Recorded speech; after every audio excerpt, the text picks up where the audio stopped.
नमस्कार, मैं जीवन वर्मा आपका इस यूट्यूब चैनल पर बहुत बहुत स्वागत करता हूं। जैसे कि हमने पिछले वीडियो में देखा था नाभिक स्नेही प्रतिस्थापन अभिक्रिया न्यूक्लियोफिलिक सब्स्टिट्यूशन रिएक्शन को देखा था और उसी में जो नाभिक स्नेही प्रतिस्थापन अभिक्रिया थी उसकी जो क्रियाविधि थी वो दो प्रकार से हो रही थी। वहाँ पर इन्हें एक अणु क्रियाविधि इन्हें यहाँ पर दिया था अनमोलिकुलर मैकेनिज्म फर्स्ट, तो उसमें दिया था SN1 यानी न्यूक्लियोफिलिक सब्स्टिट्यूशन फर्स्ट, और दूसरा जो देखा था हमने न्यूक्लियोफिलिक सब्स्टिट्यूशन सेकंड यानी द्विअणु क्रियाविधि। तो देखेंगे हम इन दोनों अभिक्रियाओं में दोनों जो क्रियाएं होती है उन दोनों में अंतर क्या है। तो यहाँ पर हम देखेंगे ये जो अभिक्रिया होती है यहाँ पर SN1 जो दिया है एक अणु क्रियाविधि, ये इसमें क्या होता है, इसमें सिर्फ अभिकारक ही भाग लेते हैं, न्यूक्लियोफिलिक यानी नाभिक स्नेही इसमें भाग नहीं लेता है। इसीलिए इसे क्या कहा गया था, एक अणु क्रियाविधि या अभिक्रिया कहा गया था, यानी SN1 कहा गया था। और इसमें जो दिया था इसमें न्यूक्लियोफिलिक और एल्किल हैलाइड यानी RH ये दोनों ही क्या कर रहे थे, इसमें भाग ले रहे थे।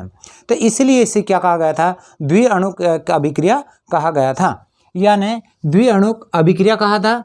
इसमें दो अणु भाग लेते हैं और इसमें क्या लेते हैं, एक अणु भाग लेते हैं। तो चलिए इन दोनों में अंतर क्या है।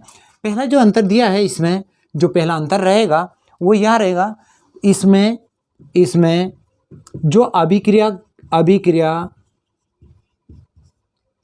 का जो वेग होता है, वेग या फिर हम बोलेंगे इसे दर, वो क्या रहेगा, अभिकारक या क्रियाकारक। तो इसमें क्रियाकारक कौन था, RH के सांद्रता के समानुपाती होता है।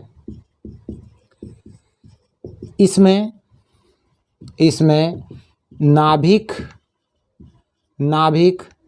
जो स्नेही होता है, स्नेही की सांद्रता पर निर्भर नहीं करता है, यानी इसका जो वेग होता है वो किस पे डिपेंड करता है, जो अभिकारक होता है यानी RH था उसकी सांद्रता पर डिपेंड करता है, यानी उसकी सांद्रता के समानुपाती होता है। लेकिन इसमें जो न्यूक्लियोफिलिक होता है, नाभिक स्नेही होता है, उसकी सांद्रता पर निर्भर नहीं करता है। तो यहाँ पर हम किस प्रकार से लिख लेंगे इसे, R समानुपाती क्या लिख लेंगे, RH के समानुपाती होता है। इसी को मैं इस प्रकार भी लिख सकता हूँ, R बराबर क्या हो जाएगा हमारा, K RH के समानुपाती होता है। यानी इसमें क्या होगा, सिर्फ जो RH होता है, एल्किल हैलाइड होता है, उसकी ही सांद्रता पे डिपेंड करता है। अभिकारक की जो क्रिया की जो दर होती है वो अभिकारक की सांद्रता पर या क्रियाकारक की सांद्रता पर ही डिपेंड करती है या निर्भर करती है। इसी में हम देखेंगे तो इसमें क्या होगा, यहाँ पर इसका वेग क्रियाकारक कौन था हमारा, तो RH व नाभिक स्नेही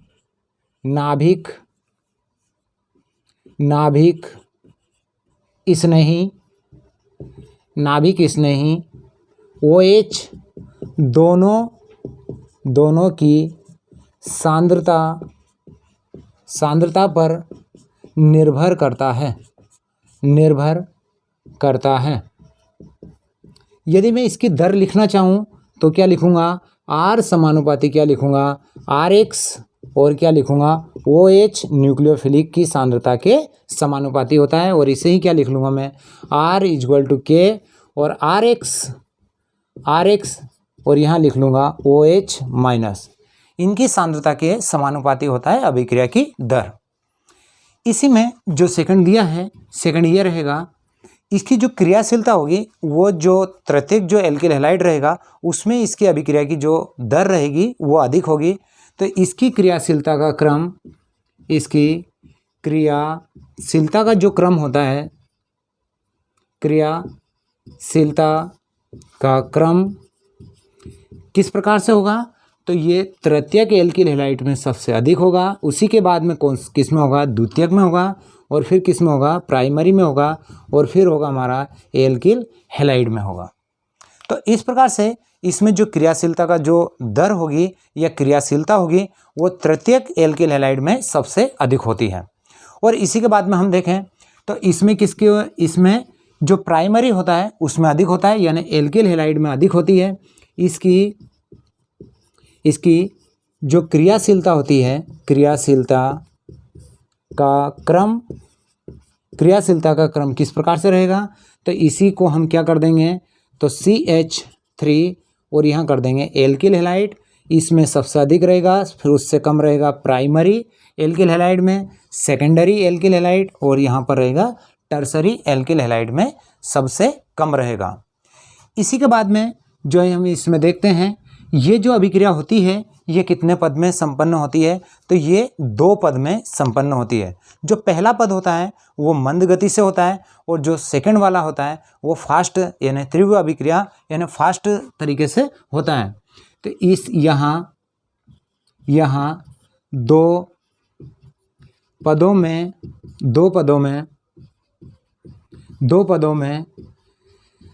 संपन्न होती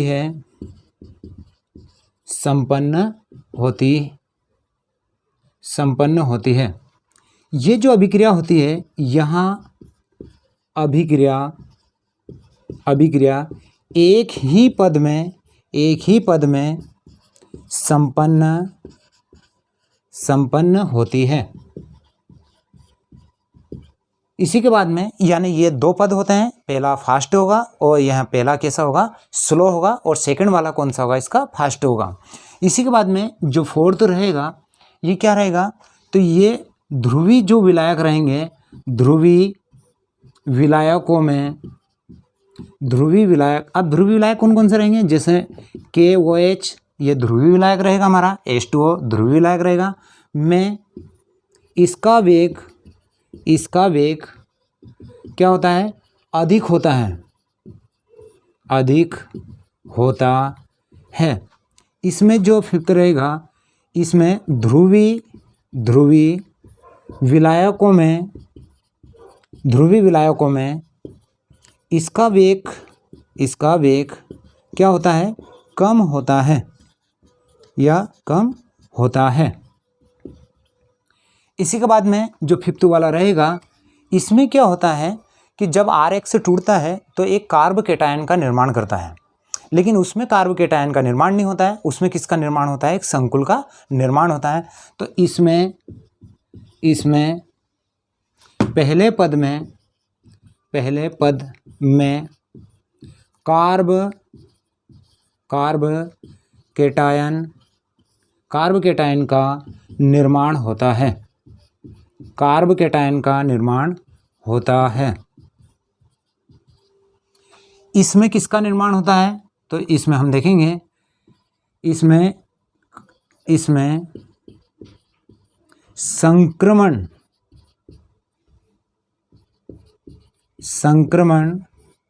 संकुल का निर्माण होता है, संकुल का निर्माण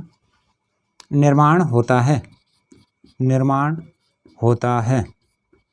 यहाँ देखेंगे, अब यहाँ पर हम किस प्रकार से लिखेंगे, जैसे ये कार्ब केटायन को मैंने किस प्रकार से लिखा था, एक R और ये लिखा था X से, तो ये एनायन हुआ था और ये पॉजिटिव में हुआ था, और इसी में एक संकुल का निर्माण हुआ था, मैंने लिखा था वहाँ पर R और डैश करके OH और डैश करके X, यहाँ पर एक संकुल का निर्माण हुआ था। ये जो अभिक्रिया होती है 6 नंबर में यहाँ लिख लेंगे हम, जो 6 पॉइंट होगा, यानी ये क्या होती है, जब ये ध्रुवी होती है या ध्रुवी विलायकों में होती है तो इसकी जो वेग होता है या इसकी जो दर होती है वो किस प्रकार होती है, फास्ट होती है। तो इसकी क्रियाविधि या दर तीव्र होती है, यानी ये कैसी होती है, ये फास्ट रिएक्शन है।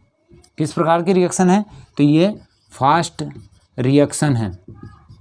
लेकिन ये कैसी रिएक्शन है, ये स्लो रिएक्शन है, क्योंकि ये ध्रुवी विलायकों में कैसी हो जाती है, स्लो हो जाती है। तो इसकी अपेक्षा यहाँ मंद गति से होती है या मंद वेग से होती है। तो यहाँ पर ये इस प्रकार से हमने क्या देखा, यहाँ पर जो SN1 होती है और SN2 होती है, यानी न्यूक्लियोफिलिक सब्स्टिट्यूशन SN1 फर्स्ट होती है और न्यूक्लियोफिलिक सब्स्टिट्यूशन सेकंड होती है। तो इन दोनों में हमने क्या देखा, यहाँ पर अंतर को देखा, इन दोनों में क्या अंतर है। तो परीक्षा की दृष्टि से ये बहुत ही महत्वपूर्ण है और परीक्षा में इस एग्ज़ाम में इसको पूछा जाता है। तो अगर आपको ये वीडियो अच्छा लगा हो तो प्लीज़ वीडियो को लाइक करें, शेयर करें और चैनल को सब्सक्राइब करें। इसी के साथ जय हिंद, जय भारत।